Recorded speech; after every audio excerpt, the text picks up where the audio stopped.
Hello and welcome to the first of our Weekly Stewards Wraps. My name is Cody, Winnell, and I'm joined by the HRV Chairman of Stewards, Nick Murray. Nick, thanks for joining us. Thanks, Cody. It's a pleasure. These videos we hope provide punters and Trots fans an insight into how the stewards work and why different decisions are made each week. So hopefully they're a bit of fun.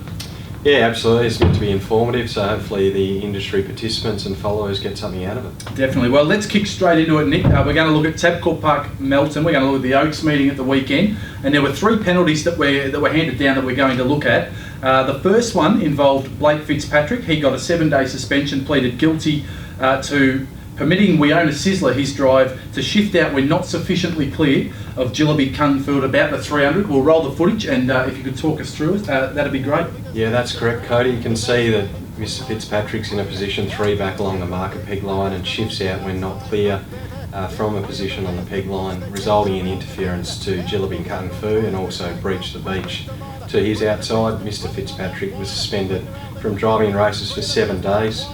To commence at midnight, April 23. And when assessing penalties, stewards took into account Mr Fitzpatrick's guilty plea, his prior record, which indicated his most recent offence in August 2015, and also the circumstances of this incident. The second one we'll look at was in the Oaks. It was the Group 1 event, and Matthew Craven, he gets a 7-day fine for his drive on I'm Wrongly Accused. We'll roll the footage here, and Nick, if you could just talk us through this one. You can see Matthew Craven in the predominantly red colours on the marker peg line shifts out near the 400 metres and causes interference to Lance Justice's drive Who Who Are You, resulting in that horse galloping. Matthew Craven was suspended for 7 days, and stewards took into account his guilty plea record, which indicated November 2014, his most recent offence, and also the low degree of carelessness attributed to that incident. Sure thing, and just quickly we saw there in the straight that the Jason Lee's drive rolls in and seems to check Flojo's goal, was it on the inside? Yeah, so Jason Lee on Magical Delight, as he's improving into the sprint lane over the final stages, he actually makes contact with the inside sulky wheel of Flojo's Gold, causing Magical Delight to gallop. Stewards deemed that to be careless on Mr Lee's behalf, and they imposed a fine of $250, considering his good prior record, the degree of carelessness involved, and also the Group 1 status of the race. Sure thing. So that just about wraps us up from the Oaks night. We'll change tack now. There was some discussion on social media last night, Nick, that I picked up on involving a trotter who won last night at Bendigo, I believe, Tribal Fella. Now this trotter improves 3 wide in style from the 800, but at his previous start, it was noted in the stewards report that the driver was instructed to specifically not to go wide or race without cover because the horse had a tendency to break gate. So it's resulted in a bit of discussion, and let's call up the replay first. So I guess let's look at Charlton, just the instance where the driver, I think it's Neil McCallum? Correct, yes. Where he's here at Charlton, he's 4 back the pegs and he stays in here. Yes, so Tribal Fella, Mr McCallum's drive.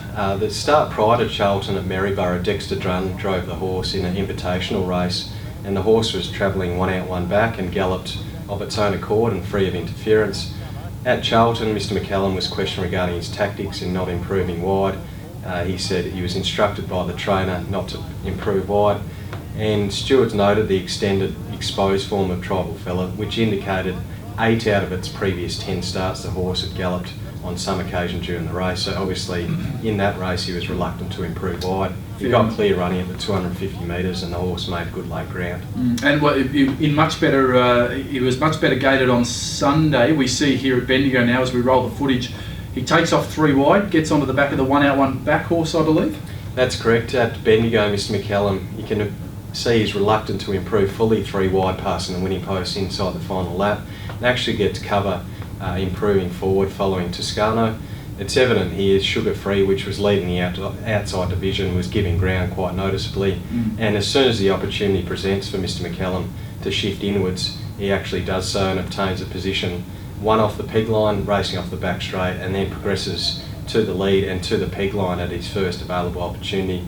Obviously, given the horse's propensity and history of galloping, he was reluctant to being significantly wide around that final turn. And you could see there, even as they started to come off the back, he didn't want to sort of pull the horse too quickly back to the inside, did he? He was driving it fairly carefully.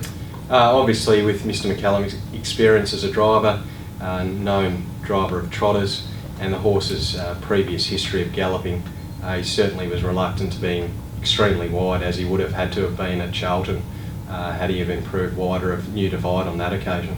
The horse certainly won well, so hopefully that clears it up for the punters who were looking at that on social media. We've got some important rule changes that come into effect May 1, Nick, with regard to the new whip rules, which is being introduced right across Australia. What will the Victorian stewards' approach be in that regard? Yeah, so as you've alluded to, Cody, the new whip rules that come into effect the 1st of May require a driver to maintain a rein in their hand when using the whip. Previously they've been able to cross their reins and use the whip freehand inside the final 200 metres. That will no longer be permitted. So the stewards will be focusing on that particular area of whip use. Also the fact that a driver will have a rein in their hand. The concern over loose reining will be evident. Stewards will be focusing on loose reining, in particularly loopy shaking of the reins, ensuring that drivers are not lengthening the reins to ensure they're not using the whip with too much force, and also that reins of drivers and their particular hands are not raised above shoulder height. So another aspect of the new whip rules is regards to continuous use of the whip.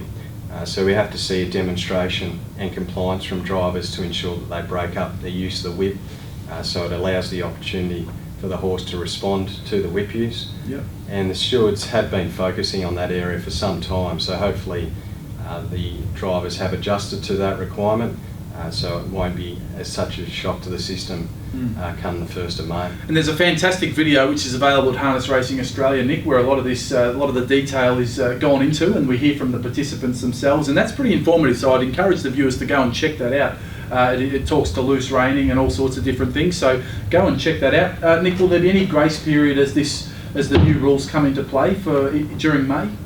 Yeah, so during the first month of the new whip rules in May, there will be a slight grace period, which will mean a first offence for a whip breach will result in a caution or a reprimand, and therefore a second offence will result in a penalty being issued.